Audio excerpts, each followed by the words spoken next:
Hello students. So today we are going to discuss about the concept of chromophore and auxochromes, and in this lecture, after this lecture you will be able to understand about the concept of chromophore, types of chromophores, auxochromes and their types. So now let's start with the chromophores. So chromophore is derived from a Greek word that is a combination of two different words, that is chroma and phorus. Chroma means color, phorus means bearer. So traditionally chromophores were considered as a color bearing or color imparting compounds or groups. So later the definition was modified as any isolated covalently bonded group. So any isolated covalently bonded group that show a characteristic absorption in the UV or visible region can be considered as a chromophore, like C double bond C, C double bond O, and NO2.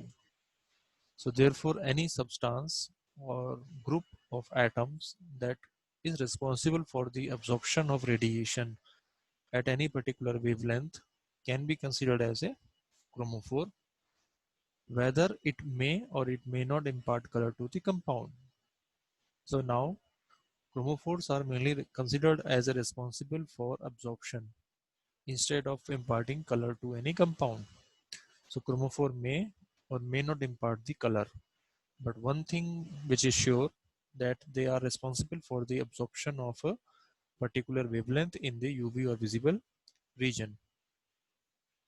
Any molecule that contains chromophore is called as a chromogen, and it has been seen that chromophores mainly exhibit n-pi star and pi-pi star transitions. Now, chromophores mainly function by altering the energy of the delocalized electron cloud of any dye, and this alteration of energy mainly results in the compounds absorbing radiation from the visible light. So when some of the wavelength found in the white light are absorbed by any compound, then what we actually see by our eye is the leftover light as a colored light. So the color what we actually see is referred to as a complementary color of that color which was removed from the visible light. So for instance, if red color is removed from the white light, then we actually see the blue green color. So therefore red and the blue green are considered as a complementary color of each other. So similarly, these are the complementary colors of each other. So the complementary color of violet is a yellow green, complementary color of blue is yellow, complementary color of cyan is orange, and complementary color of green is purple. So this color and this color both are complementary to each other.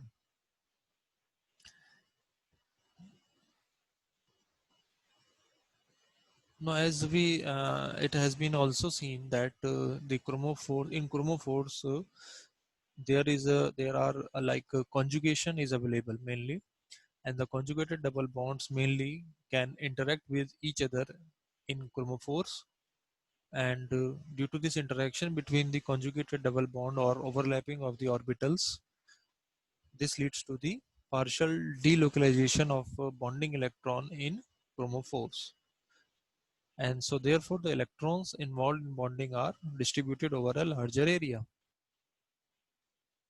So this is mainly responsible for the absorption of the longer wavelengths. Now let's discuss about the types of chromophores. Chromophores are mainly of two types: independent chromophores and dependent chromophores. So independent chromophores are those chromophores where only one chromophore part is required to impart a color to the compound, like azo group or nitroso group. But if more than one chromophore is required to impart the color, so that chromophore is called as a dependent chromophore. Like for example, acetone group. Acetone group is having a one keto group, and that is actually a colorless compound. But when two ketone group are introduced, like in diacetyl group compound, diacetyl, so this is mainly a yellow compound. So single ketone group in acetone is a colorless, but two ketone group make a compound color. So therefore, this keto group is a like example of a dependent chromophore in this case. So these are the few examples of chromophores, their structures and their absorbing wavelengths. Like carbonyl group, which is generally shown by C double bond O, and it absorbs at lambda or wavelength of 280 nanometers. So for azo group, it's 339 nanometer. For nitro group, it is 280 nanometer. Thioketone, C double bond S, it is 330 nanometer. Nitrite, 230. Conjugated dyes, 268. Conjugated trines, 315. And for benzene, it is a 261 nanometers. So these are the few examples of chromophores, their responsible structure and their maximum absorbing wavelength. Now let's talk about oxochromes. The word oxochrome is actually derived from two words, oxos and or oxine, which mean increased, and chrome, that means color. So literal meaning of the word oxochrome is the color increaser or color enhancer. So oxochrome are generally defined as any group which does not itself act as a chromophore, but whose presence bring about a shift of the absorption band towards the red end of the spectrum, that is the longer wavelengths.